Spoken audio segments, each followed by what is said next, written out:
أليكس أدمፅኒ እባ በጃኻ ስምዐኒ ንምንታይ ግን ዘይትሰምዐኒ ኣነሲ ፎተይ ይኹን ዝተረፍኩ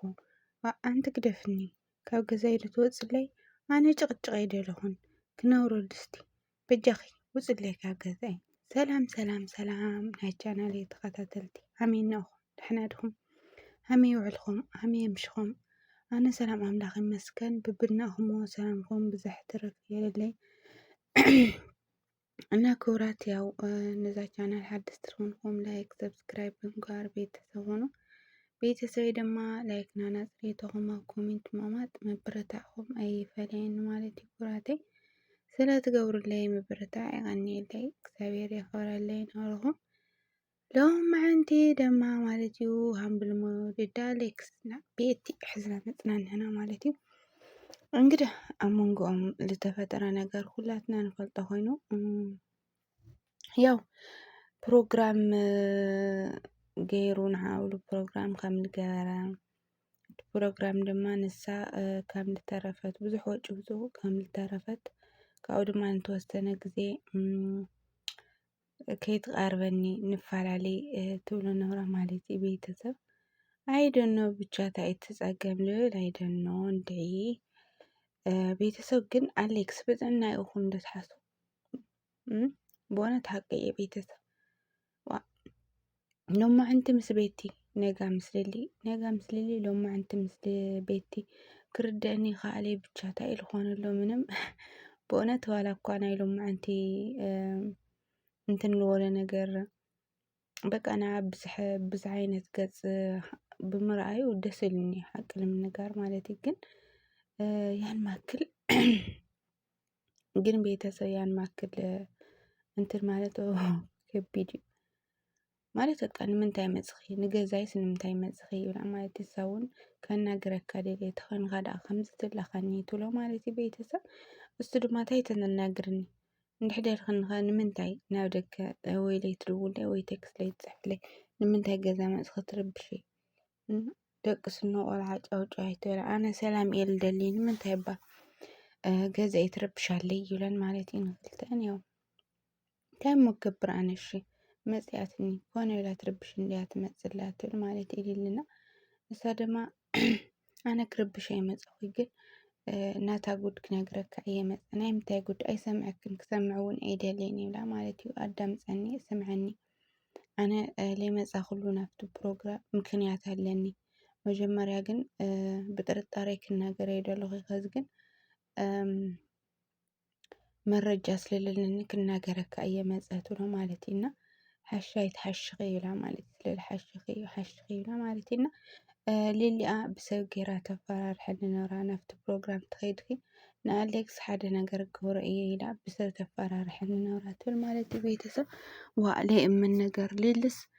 ብሰብ ገይራን ኣነ ሓደ ነገር ክተገብረኒ ለይመስል ነገር ለይኾን ይብላ ማለት እዩ ቤተሰብና ኣይኣምነክን ሕሾት ሓሻው ትሓሽኺ ኢኺ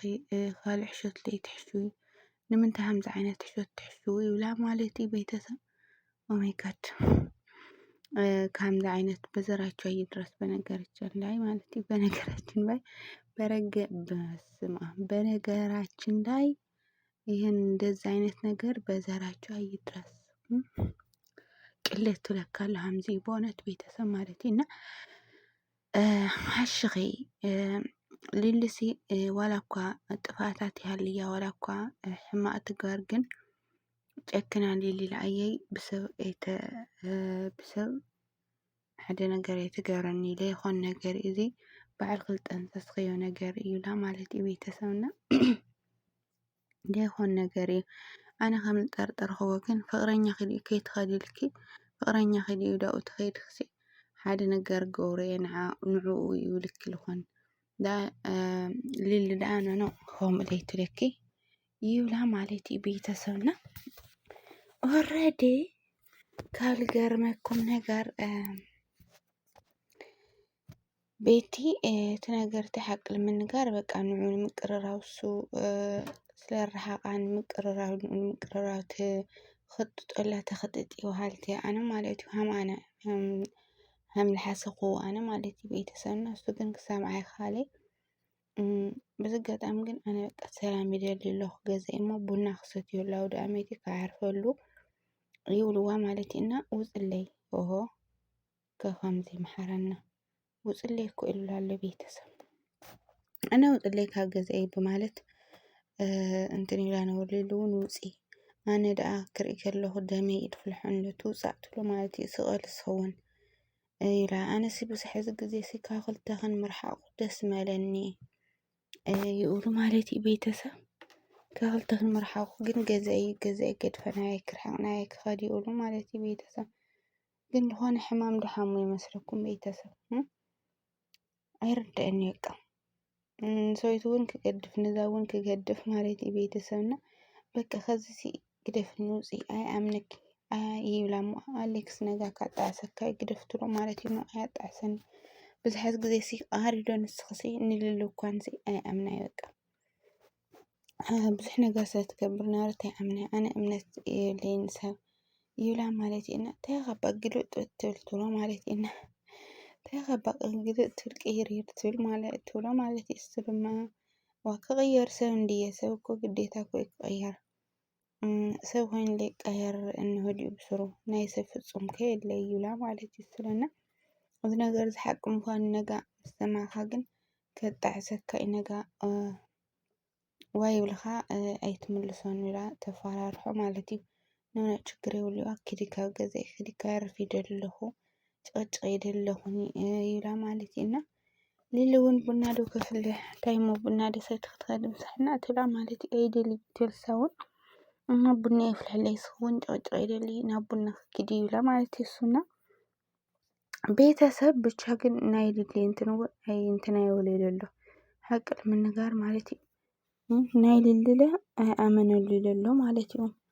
ኣነ ስድል እውን ኣምናይ ካኽልተኽን ገለል ለምንዋራ ይደልለኹ ግን ገዛኢ ኸይደስ ናይ ካብ ገዛኢ ናይ ኸይደ ክነብር ይውሉ ማለት እዩ ቤተሰብ ጋይስ ምን ጉድ ነው ግን በነገራችን ላይ በጣም ይገርም በእውነት ቤተሰብ እንደዚህ ለአክል ውርደት ማለት እና ቤት እንግዲህ ያው ከዚህ ትምህርት ወስዳ አነ ሁሉ ጊዜ ናይ ሰብ ናይ ማትኻ ሁሉ ጊዜ ናይ ማትኻ ይብል የቤተሰብ ሁሉ ጊዜ ማለት ነው ናይ ማትኻ ነገር ሁሉ ጊዜ ናይ ማትኻ ይው ማለት ነው ሓደ ጊዜ በቃ ጊዜው ወላ ተመሰረካ ጾንሕ ግን ደይኾን ምዃን ዘይፍሉጥ እና ቤት እውን ኩሉ ስርሓፍ በጫቕት ነውራ በኣሌክስ እና ግደፊ ትባል ነውራ ምንም ክትሰማዕ ካለቲ ማለት መጨረሻ ላይ የኸው ቀን ደርሶ ተዋረደች ማለት ነውና ከይትቃርብኒ ኣይደልየክን ሓሻውቲኺ ኣይኣምነክን ኢሉዋ ማለት እዩ ኣሌክስ እና ኣነ ኣምነኪ ሓሻውቲ እውን ይኽኒ እና በቃ ግደፍኒ ትመጽእ እውን ኣይደሊ ትድውለይ እውን ኣይደሊ ካብ ህይወተይ ውፅኢ ይብልዋ ማለት እዩ ቤተሰብ እንደዚህ አይነት ነገር በዘራቸው ይድረስ እና ቤት እውን ትምህርት ወስድክ እንግዲህ ናባዕልክ ህይወት ምስርቴ ተስፋ ይገብር ማለት እዩ በነገራችን ላይ ፍቅረኛን ሃሌክስ ንምንታይ ቀረብክኒ ንምንታይ ብፍቅሪ መንገዲ ትቀርብኒ ነይርኸ ይብሉ ክጥይቃት ኣሎ እሳ ድማ ናይ ምንታይ ፍቅረኛ እዩ ፍቅረኛ ድልየኒ ሃልየኒ ዶ ናባኻ ቀረበ ያብላቶ ማለት እዩ ቤተሰብ ሱውን ግን ፎቲዋ እዩ ነይሩ መስለኒ ብቻ ግን ናይ ልሊ ንጽህና ይመሰለኒ ኣይተሳካዕሎምን ማለት እዩ እውነት ኣይተሳካዕሎምን ማለት እዩ ቤተሰብ እና ኩራት እንግዲህ ኩላትና ካዝ ቪዲዮ ንምሃር ተስፋ ይገብር ማለት እዩ ደይናትና ንቋመት ለና ሰባት መጨረሻው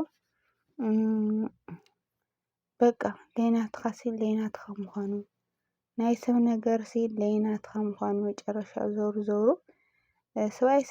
ዘይሩ ናብ ገዛኡ ልበሃል ማለት እዩ እና ዘውሩ ናብ ገዛኡ ናብ ውላድ ይመፁ ማለት እዩ እና ሁላትና